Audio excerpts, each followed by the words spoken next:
Hello दोस्तों, आपका एक बार फिर से स्वागत है लक्ष्य क्लासेस बाय सुमित में। दोस्तों, अगर आपकी बायोलॉजी वीक है या फिर आप सोच रहे हैं कि सिलेबस इतना बड़ा है, इसमें क्या पढ़ें और क्या छोड़ें, तो घबराने की कोई भी ज़रूरत नहीं है, क्योंकि आज के इस वीडियो में मैं आपको बायोलॉजी के मोस्ट इम्पोर्टेंट क्वेश्चन बताने वाला हूं, जो कि परीक्षा में कई बार पूछे जाते हैं। दोस्तों, यह वीडियो खास तौर पर उन छात्रों के लिए बनाया गया है जो कि बोर्ड एग्जाम की तैयारी कर रहे हैं और कम से कम समय में ज़्यादा से ज़्यादा नंबर लाना चाहते हैं, तो वह इन मोस्ट इम्पोर्टेंट क्वेश्चनों पर फोकस कर सकते हैं। तो बिना समय बर्बाद किए चलते हैं हमारे पहले क्वेश्चन की ओर। और अगर आपको यह वीडियो थोड़ा सा भी यूजफुल लगे तो आप इसे लाइक, शेयर और कमेंट करना ना भूलें। इसी देरी के हम शुरू करते हैं अपने आज के पहले क्वेश्चन को। लेके डमरू वाले का नाम, आ जाइए आप इस दमदार सेशन में। अगर आपने अभी तक कुछ भी नहीं पढ़ा है तो आप निश्चिंत रहिए, अगर आप इन 30 क्वेश्चनों को पढ़ लेते हैं तो डमरू वाले की कसम आपको पास होने से कोई नहीं रोक सकता। तो आज का हमारा पहला क्वेश्चन ये रहा, परिपक्व परागकोश के अनुप्रस्थ काट का एक चित्र बनाइए। कहने का मतलब यह है, जो परागकोश होता है आपको उसका चित्र बनाना है और उसे विस्तार से समझाना है। तो जैसा कि आप जानते हैं, जो परागकोश होता है वह पुष्प के एक नर भाग का महत्वपूर्ण हिस्सा है। इस सारी संरचना को पुंग बोलते हैं, जो कि पूतंतु और परागकोश से मिलकर बनी होती है। अगर हम परागकोश की बात करें तो यह 2 पालियों में बटा होता है, नंबर 1 पाली और नंबर 2 पाली। अगर हम बात करें, इनमें परागपुटिका होती है वह 4 होती हैं, जिन्हें हम लघु बीजाणु धानी भी कहते हैं। जैसे आप देख सकते हैं, एक यह हो गई, 2, 3 और 4। अब हम इसे पढ़ते हैं। अगर हम बात करें परागकोश की, तो परागकोश फूल के नर जननांग का एक बहुत ही महत्वपूर्ण हिस्सा है। यह पुंकेसर का वह ऊपरी फूला हुआ भाग है जहां परागकणों का निर्माण और भंडार होता है। जैसा कि आप जानते हैं, परागकणों का निर्माण परागकोश में होता है, इसलिए इसका नाम परागकोश रखा गया है और यहाँ पर इनका निर्माण होता है, साथ ही यह स्टोर भी होते हैं, जिसके कारण इसका नाम परागकोश रखा गया है। अगर हम बात करें इसकी संरचना की, तो जैसा कि हमने आपको पहले बताया है कि इसमें 2 पालियां होती हैं और साथ ही इसमें 4 लघु बीजाणु धानियां होती हैं। अगर हम पालियों की बात करें तो एक परागकोश में 2 पालियां होती हैं, जबकि प्रत्येक पाली में 2 परागपुटिकाएं होती हैं। जिस प्रकार एक परागकोश में 4 परागपुटिकाएं होती हैं, जिन्हें हम लघु बीजाणु धानी भी कहते हैं। अगर हम बात करें कि यह आपस में किससे जुड़ी होती हैं, यहाँ पर आप एक संरचना देख रहे होंगे जिसे हम संयोजी कहते हैं। यह एक प्रकार का ऊतक है जो 2 लघु बीजाणु धानियों को आपस में जोड़ने का कार्य करता है, जिसे हम संयोजी कहते हैं। अगर हम बात करें इनके कार्य की कि यह कौन सा कार्य करती हैं या यह इनका फंक्शन क्या होता है, इनका जो सबसे महत्वपूर्ण फंक्शन है वह परागकण निर्माण का है। इसके अंदर अर्धसूत्री विभाजन की प्रक्रिया द्वारा परागकण बनते हैं। यहीं से परागकण निकलकर दूसरी वर्तिकाग्र तक जाते हैं, जिससे परागण की प्रक्रिया भी संपन्न होती है। प्रकीर्ण, यह परागकोश परिपक्व हो जाता है तो यह फट जाता है और परागकणों को बाहर निकाल देता है ताकि परागण हो सके। तो आई होप कि आप समझ गए होंगे। अगर हम बात करें इनके अंदर यह कितनी परतों से मिलकर बनी होती है, तो यह मुख्य रूप से 4 परतों से मिलकर बनी होती है। देख सकते हैं कि यहाँ पर अंतस्त्वचा, अंतस्थीसियम, मध्य परत और टेप्टम। टेप्टम की परत इसके सबसे अंदर वाले भाग में पाई जाती है, जो कि परागकणों को पोषण प्रदान करती है। अगर आपसे एमसीक्यू के रूप में पूछा जाए कि टेप्टम परत का क्या कार्य है, तो टेप्टम परत परागकणों को पोषण प्रदान करती है। आई होप कि आप परागकोश के अनुप्रस्थ काट को समझ गए होंगे कि परागकोश 4 लघु बीजाणु धानियों से मिलकर बना होता है। इसमें 2 पालियां होती हैं और इसकी सबसे अंदर वाली परत को टेप्टम परत कहते हैं, जो कि परागकणों को पोषण प्रदान करती है। ये रहा हमारा दूसरा सवाल। ये भी बहुत ही मोस्ट इंपोर्टेंट क्वेश्चन माना जाता है। यूपी बोर्ड में यह बहुत बार पूछा गया है, जिसे हम अलग अलग नामों से भी जानते हैं। दोहरा निषेचन से आप क्या समझते हैं? कहने का मतलब है दोहरे निषेचन से आप क्या समझते हैं, या दोहरे निषेचन पर टिप्पणी कीजिए। पेपर में यह किसी भी रूप में आ सकता है। अगर हम बात करें इसकी खोज की, तो इसकी खोज नवाश्चन ने की थी और यह आवृतबीजी पादपों में पाया जाता है। दोहरा निषेचन आवृतबीजी पौधों में होने वाली एक अनूठी प्रक्रिया है, जिसमें एक ही समय 2 नर युग्मक 2 अलग अलग मादा युग्मकों के साथ जुड़ते हैं। इसमें एक नर युग्मक अंडकोशिका से मिलकर युग्मनज बनाता है, जबकि दूसरा नर युग्मक केंद्रीय कोशिका के ध्रुवीय नाभिकों से मिलकर त्रिगुणित भ्रूणपोष का निर्माण करता है। यह प्रक्रिया बीज के विकास और फल निर्माण के लिए आवश्यक है। अगर हम बात करें दोहरे निषेचन की प्रक्रिया की, इसका नाम दोहरा निषेचन इसलिए रखा गया है क्योंकि इसमें 2 बार निषेचन होता है, इसलिए इसे हम दोहरे निषेचन के नाम से भी जानते हैं। प्रथम निषेचन, जिसे हम युग्मक संलयन कहते हैं, यह नर युग्मक जो कि आवर्त n होता है अंडकोश का से मिलता है, जिससे कि द्विगुणित युग्मनज का निर्माण होता है। जबकि दूसरा निषेचन, जिसे हम त्रिसंलयन कहते हैं, दूसरा नर युग्मक 2 ध्रुवीय केंद्रकों से मिलकर त्रिगुणित केंद्रक बनाता है, जिससे कि भ्रूणपोष का निर्माण होता है। जैसा कि आप देख सकते हैं इस चित्र में, यह मादा जनन अंग है, यह पूरा मादा जनन अंग है। जब वर्तिकाग्र पर कोई बाहर से परागकण आ जाता है तो परागकण में 2 नर युग्मक होते हैं। यहाँ पर पहला नर युग्मक जो कि अंडकोशिका से मिल जाता है और एक द्विगुणित युग्मनज का निर्माण करता है। साथ ही इसके साथ जो दूसरा नर युग्मक होता है वह यहाँ पर आकर ध्रुवीय केंद्रकों के साथ मिलकर त्रिगुणित भ्रूणपोष का निर्माण करता है, जिससे कि आगे जाके भ्रूणपोष का निर्माण होता है, जिसे हम इंग्लिश में एंडोस्पर्म कहते हैं। इसका जो जूम वर्जन है वह यहाँ पे दिखाया गया है। यहाँ पे आप देख सकते हैं 2 नर युग्मक आए हैं। पहला नर युग्मक अंडकोशिका से मिल जाता है और दूसरा ध्रुवीय केंद्रकों की ओर गति करता है।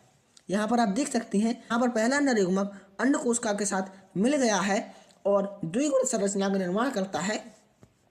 यहाँ पर यह द्विगुणित संरचना का निर्माण करता है, जिसे हम युग्मनज कहते हैं।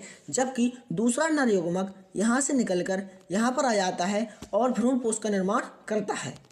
त्रिगुणित संरचना भ्रूणपोष का निर्माण करता है।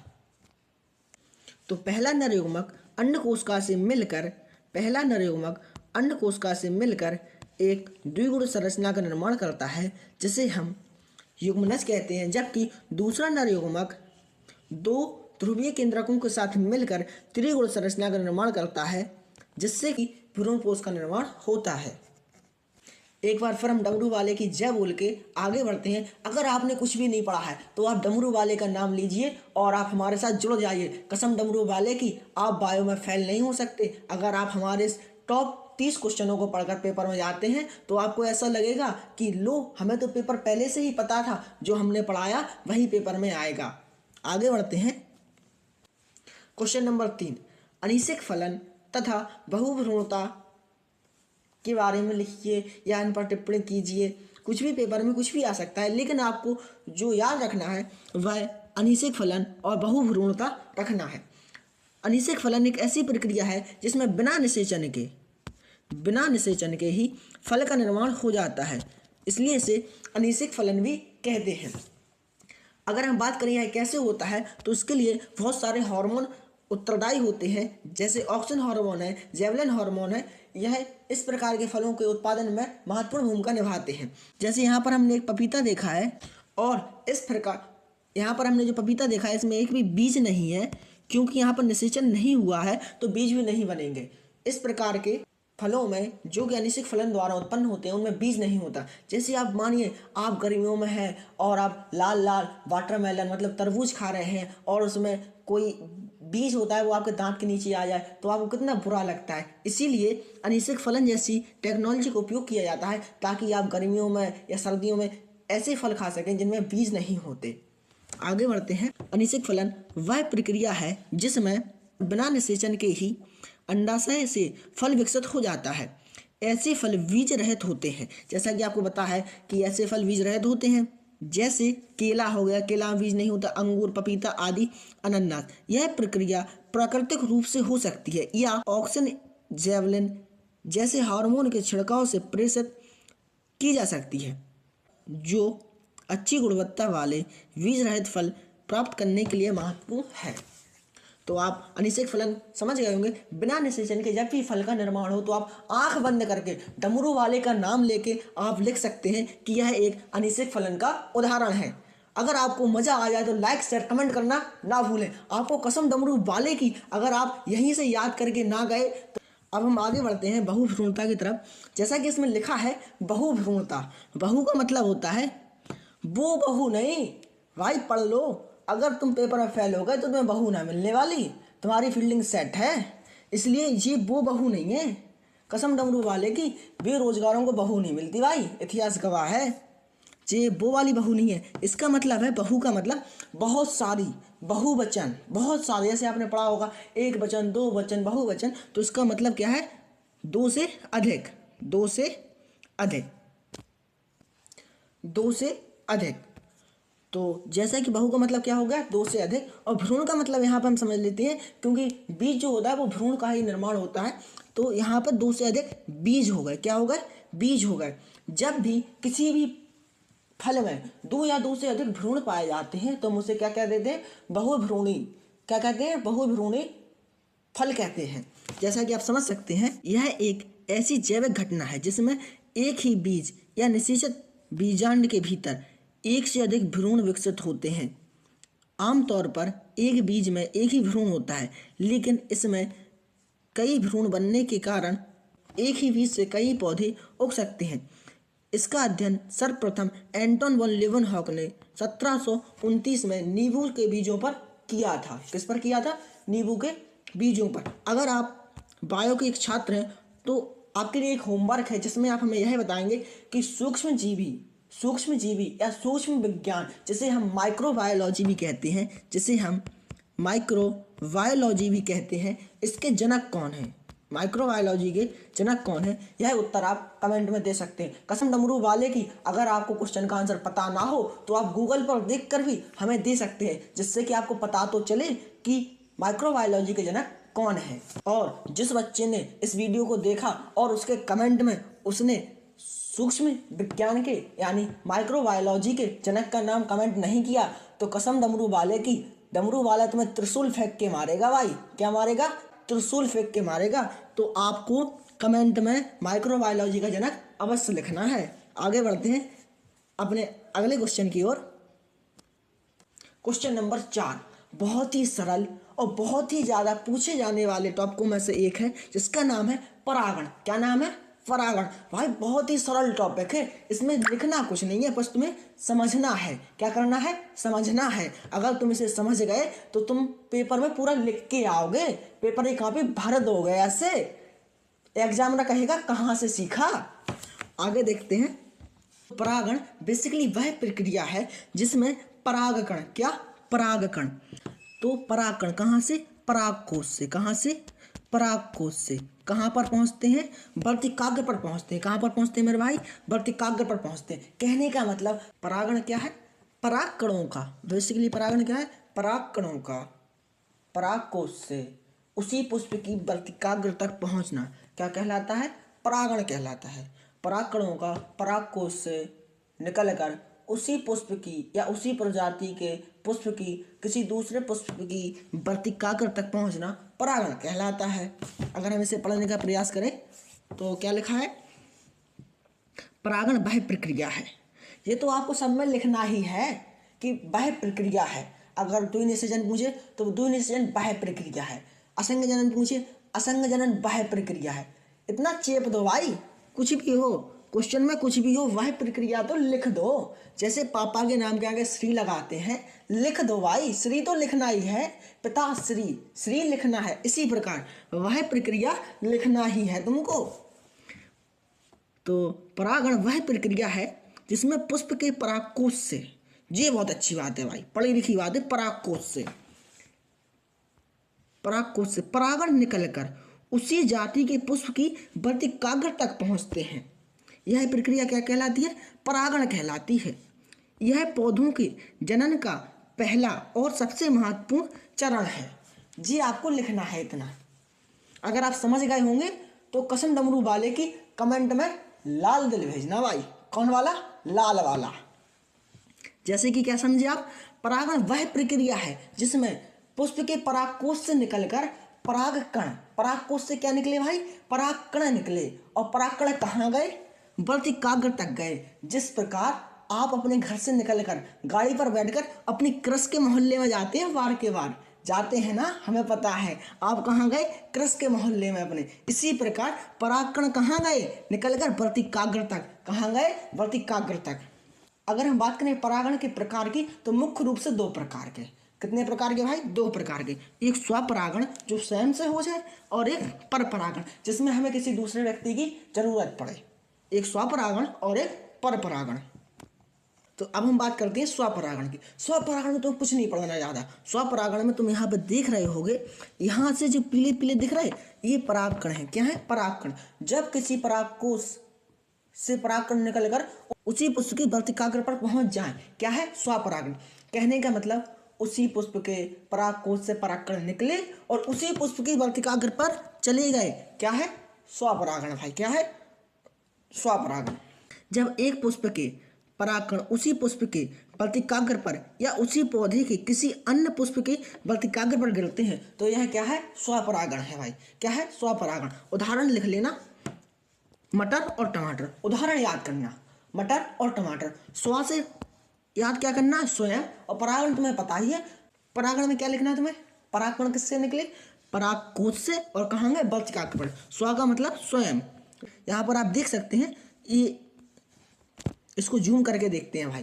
क्या करके देखते हैं? जूम करके, अच्छा दिखेगा। अब इसको देखो, यहाँ पर ये क्या है? ये क्या है? परागकोश। क्या है भाई? परागकोश। और परागकोश से क्या निकले? परागकण। क्या निकले? परागकण। और कहाँ पर गए? उसी पुष्प की वर्तिकाग्र पर। कहाँ पर गए? उसी पुष्प की वर्तिकाग्र पर। तो यह क्या हो गया? स्वपरागण। अब अगर हम बात करें परपरागण की, तो परपरागण में क्या होगा? यहाँ पर एक पुष्प है, फूल ए है, इसके परागकोश से क्या निकले? परागकण। और कहाँ पर गए? फूल बी पर। कहाँ पर गए? फूल बी की वर्तिकाग्र पर। तो जी क्या हो गया? जी हो गया परपरागण। क्या हो गया? परपरागण। और जे क्या हो गया? स्वपरागण। आगे बढ़ते हैं। स्वपरागण, जब एक पुष्प के परागकण उसी प्रजाति के किसी दूसरे पुष्प पर स्थित पुष्प की वर्तिकाग्र पर पहुंचते हैं, क्या कहलाते हैं भाई? परपरागण कहलाते हैं। उदाहरण याद रखिए, आम हो गया, गुलाब हो गया, मक्का हो गया और बहुत सारे पुष्प हैं। इसमें आप बहुत सारे लिख सकते हैं। आगे देखिए, इसके लाभ देखिए। जैसे यहाँ पर कोई चीज़ आई और उसी पुष्प में सारी चीज़ें हो गई एक ही पुष्प में, तो इनमें कोई भी अनुवांशिक बदलाव नहीं होगा। जैसा कि आप लोग जानते होंगे, हर व्यक्ति दूसरे व्यक्ति से भिन्न होता है। इसी प्रकार हर पेड़ दूसरे पेड़ से क्या होता है? भिन्न होता है। जब एक पुष्प के परागकण दूसरे पुष्प के वर्तिकाग्र पर जाते हैं तो उनके अनुवांशिक जो जीन होते हैं उनका भी आदान प्रदान होता है। तो इसका लाभ क्या होगा? इससे नई किस्में पैदा होती और बीज अधिक स्वस्थ होते हैं। अब अगर हम बात करें परपरागण की, किसकी बात करें? परपरागण की। तो परपरागण में जब भी परागकण एक जगह से दूसरी जगह जाते हैं तो किसकी जरूरत होती है? किसी भी कारक की, जहाँ पर बैठकर वो जाए। जैसे आपको अपने क्रश के घर के बाहर से निकलना है तो आपको बाइक की जरूरत होती है ना, बाइक से ही जाते हो। इसी प्रकार परागण है, उन्हें एक स्थान से दूसरे स्थान पर जाना है तो उन्हें कारक की आवश्यकता होती है। अब कारक 2 प्रकार के होते हैं, एक जैविक और दूसरा अजैविक। एक जैविक और दूसरा अजैविक। कसम डमरू वाले की याद कर लेना भाई, नहीं तो फेल हो जाओगे। फिर कोई नहीं रोक सकता तुम्हें। फिर तो वो जटाधारी भी आ जाए ना धरती पे, वो भी नहीं रोक सकता तुम्हें। इसलिए जैविक और अजैविक याद करके जाना। जैविक का मतलब होता है ऐसी चीजें जिनमें जान हो। क्या हो? जान हो, जिनमें अपने स्वयं का जीवन हो। उन्हें क्या कहते हैं? जैविक। मतलब लिविंग थिंग्स। क्या? Living things. लिविंग थिंग्स को हम क्या कहते हैं? जैविक।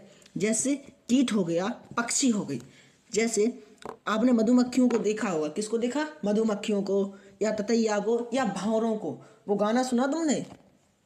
वो वाला, भंवरे ने खिलाया फूल, फूल को ले गया राजकुमार। इसी प्रकार जो भंवरा होता है वह एक फूल पर बैठता है फिर दूसरे फूल पर जाता है तो उसके जो पैर होते हैं उस पर क्या? परागकण चिपक जाते हैं। क्या होते हैं? परागकण चिपक जाते हैं और वो एक स्थान से दूसरे स्थान पर चले जाते हैं। जैसा कि आप इसमें देख रहे होंगे कि जो परागकण है वो एक जगह से दूसरी जगह जा रहे हैं। देखिए, ये हवा की सहायता से उड़कर एक जगह से दूसरी जगह जाते हैं। तो यह वायु परागण का बहुत ही अच्छा उदाहरण है। आप इसमें भी देख सकते हैं, वायु की सहायता से यह उड़ रहे हैं, एक जगह दूसरी जगह जा रहे हैं। इसे आप बेसिकली वायु परागण जैसे ही आप इसे समझ सकते हैं कि वायु परागण लगभग ऐसा होता है। तो हम लोगों ने परागण भी पढ़ लिया, परागण के प्रकार भी पढ़ लिए, स्वपरागण देखा, परपरागण देखा, फिर उसमें हमने जैविक कारक देखे, अजैविक कारक देखे और आई होप कि आपको बहुत ही अच्छे से समझ में आया हो। अब अगर हम बात करें इनकी विशेषताओं की, जैसे यहाँ पर लिखा है वायु परागण, तो वायु परागण में जो कण पाए जाते हैं। जो वायु परागण में जो परागकण होते हैं उनमें मुख्य रूप से जो परागकण होते हैं वह हल्के होते हैं। शुष्क का मतलब सूखे होते हैं, ड्राई होते हैं और चिपचिपाहट रहित होते हैं। बेसिकली आप भी जानते हैं अगर कोई चीज़ सूखी है, छोटी है, वजन में भारी नहीं है तो वह हवा में आसानी से उड़ सकती है। जैसे इसका उदाहरण हो गया मक्का और घास। अगर हम बात करें कीट में, जो कीट परागण होता है जिसमें बेसिकली भंवरे ने खिलाया फूल वाला आप उदाहरण याद रख सकते हैं कि भंवरा एक कीट परागण का उदाहरण है जिसमें भंवरे के द्वारा परागण होता है, जिसमें फूल रंगीन होते हैं, बड़े होते हैं और मकरंद से भरपूर होते हैं। मकरंद बेसिकली फूलों में पाए जाने वाला एक द्रव पदार्थ होता है जो कि भंवरों या कीटों को बहुत ही पसंद होता है खाने के लिए। तो रंगीन फूल होते हैं, आपने देखा होगा तितली हमेशा रंगीन फूल पर ही बैठती है, इसीलिए इसके जो फूल होते हैं कीट परागण के वो रंगीन होंगे, बड़े होंगे और मकरंद से भरपूर होंगे। अगर हम बात करें जल परागण की तो जल परागण में परागकण होते हैं वह श्लेष्मी होते हैं। कहने का मतलब कोई चीज़ जब पानी में होती है तो उस पर एक लेयर चढ़ी होती है जिसे परत कहते हैं, जिसे हम कुल मिलाकर वाटर प्रूफ परत के रूप में समझ सकते हैं। जो वाटर प्रूफ परत होती है उससे तो आप जानते हैं जिससे वो पानी में खराब ना हो। श्लेष्म की परत होती है जो उन्हें सड़ने से बचाती है। आप इसे वाटर प्रूफ परत के रूप में याद कर सकते हैं। क्या? वाटर प्रूफ परत, जो कि उससे जल से उनकी रक्षा करती है भाई। सीधा सीधा याद रखो, पेपर आने वाले हैं, रट जाओ। यदि कोई चीज़ समझ में ना आ रही पेपर के टाइम पर रट जाओ। आपके पेपर 18 फरवरी से है, आप उसे रट जाओ। पेपरों के बाद समझते रहना कौन चीज़ क्या होता है, श्लेष्म क्या होता है। या आप हमसे शुरुआत से ही जुड़े होते तो हम आपको समझा सकते थे श्लेष्म क्या होता है, हमारे पास टाइम रहता तब। लेकिन अब समय नहीं है भाई, कसम डमरू वाले की। अगर अभी आप समझने के चक्कर में रहे या नई चीज़ें सीखने के चक्कर में रहे कि हम ये भी पढ़ लें वो भी पढ़ लें, बालाजी किताब लिए, कभी अरिहंत के लिए, तो कुछ नहीं होगा। आप शॉर्ट फॉर्म 2020 खाओ और शॉर्ट में निपटाओ बस भाई। 2020 खाने वाले दिन है जो जितना पढ़ाया मोस्ट इंपोर्टेंट पढ़ो, पेपर में लिख के आओ, पास हो जाओ। इसका जो उदाहरण है बैलेस्नेरिया हो गया, हाइड्रेला हो गया और एक जोस्टेरा भी रख लेना, और एक जोस्टेरा भी उदाहरण याद रख लेना। तो यहाँ पर विंड परागण है, वाटर परागण, विंड परागण और इंसेक्ट। कहने का मतलब कीट परागण, वायु परागण और जल परागण ही है। आगे बढ़ते हैं। Question number 5। एक दिन में हम लगभग 5 ही क्वेश्चन करेंगे क्योंकि हमें ज़्यादा नहीं करने, हमें 30 से 35 क्वेश्चन करने हैं। पूरी बायो में से मोस्ट इंपोर्टेंट 30 से 35 क्वेश्चन ही करेंगे। इसलिए हमने सोचा कि एक दिन में 5 ही क्वेश्चन करवा दो, 10-12 दिन में पूरा निपट जाएगा, आपका रिविजन भी हो जाएगा। अब हम बढ़ते हैं अपने 5वें क्वेश्चन की ओर, जिसमें हमें वृषण नलिका के बारे में पढ़ना है। तो वृषण नलिका की संरचना पर टिप्पणी कीजिए, जिसे हम शुक्रजनक नलिकाएं भी कहते हैं, जिसे हम शुक्रजनक नलिकाएं भी कह देते हैं। आपको कुछ नहीं करना, आपने अगर MCQ वाली क्लास ली होगी तो आपको यहाँ पर एक होमवर्क दिया जाएगा जिसमें आपको यह बताना है कि जो वृषण होते हैं, वृषणों में जो वृषणों का तापमान शरीर के तापमान से कितना कम होता है। आपके लिए होमवर्क है, जैसे आपको बचपन में मिलता था। यह आपको मैं कमेंट सेक्शन में बताना है कि जो बॉडी टेम्परेचर होता है, जैसे हम सामान्य भाषा में शरीर का तापमान कहते हैं, और जो हमारे वृषण कोश का टेम्परेचर होता है वह आपस में कितना अलग होता है। कहने का मतलब वृषण कोश का टेम्परेचर और हमारे बॉडी के टेम्परेचर में कितना अंतर होता है, यह आपको हमें कमेंट सेक्शन में बताना है। किसमें बताना है? कमेंट सेक्शन में बताना है। आगे बढ़ते हैं। वृषण नलिकाएं, अगर हम बात करें वृषण नलिकाएं की, जिन्हें हम सेमनीफेरस ट्यूब्यूल्स भी कहते हैं, वृषण के अंदर स्थित अत्यधिक कुंडलित नलिकाएं होती हैं जो शुक्र जनन का मुख्य स्थल है। कहने का मतलब वृषण नलिकाओं में ही शुक्राणुओं का जनन होता है। प्रत्येक वृषण में लगभग 250 लोब्यूल्स, इन्हें हम हिंदी में कक्ष कहते हैं। क्या कहते हैं? लोब्यूल्स को हम हिंदी में कक्ष कह देते हैं, होते हैं, जिनमें 1 से 4 कुंडलित नलिकाएं पाई जाती हैं। ये नलिकाएं सर्टोली कोशिकाओं और जनन कोशिकाओं से बनी होती है। अगर आपने हमारी MCQ वाली क्लास ली होगी तो आपको पता होगा सर्टोली कोशिकाएं शुक्राणुओं को पोषण प्रदान करती हैं। शुक्राणु क्या करती हैं? पोषण प्रदान करती हैं, जो टेस्टोस्टेरोन और शुक्राणु विकसित करती हैं। इन नलिकाओं की परत में मुख्य रूप से 2 प्रकार की कोशिकाएं होती हैं। सर्टोली कोशिका, यह शुक्राणुओं को पोषण और सृजनात्मक सहारा प्रदान करती हैं। सर्टोली कोशिकाएं क्या करती हैं? सर्टोली कोशिकाएं आंख बंद करके लिख देना, आंख बंद करके लिख देना। अगर कोई आपसे सोते सोते ही पूछे ना कि सर्टोली कोशिकाएं क्या करती हैं, तो आपको क्या कहना है? सर्टोली कोशिकाएं शुक्राणुओं को पोषण प्रदान करती हैं। और शुक्रजन नलिकाएं और शुक्रजन कोशिकाएं ये शुक्राणु के रूप में विकसित होती हैं। यह अल्पसूत्री विभाजन करके शुक्राणुओं का निर्माण करती हैं। यहाँ पर आप देख सकते हैं, यहाँ पर सर्टोली कोशिकाएं लिखी हैं, यहाँ पर जो शुक्राणु पिरुसु हैं, यहाँ पर शुक्राणुजन कोशिका है और यहाँ पर अंतराली कोशिकाएं। यह एक वृषण नलिका की अनुप्रस्थ काट का चित्र है। तो इसी के साथ हमारा यह दमदार सेशन खत्म होता है, हमारा अंतिम प्रहार। इसके साथ आप बने रहिए और कसम डमरू वाले की, अगर आपने अभी तक कुछ भी नहीं पढ़ा है तो हम पर भरोसा रखिए, हम जो पढ़ाएं आंख बंद करके उसे पढ़ लेना, आपको पास होने से कोई नहीं रोक सकता। तो आप हमारे साथ बने रहिए, आपका हमेशा से स्वागत है लक्ष्य क्लासेस बाय सुमित में।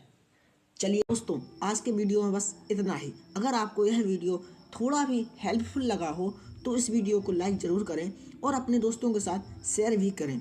और ऐसे ही इम्पोर्टेंट और एग्ज़ाम से संबंधित क्वेश्चन या जानकारी के लिए हमारे इस चैनल को सब्सक्राइब करें। धन्यवाद। अब हम मिलते हैं अगले किसी वीडियो में।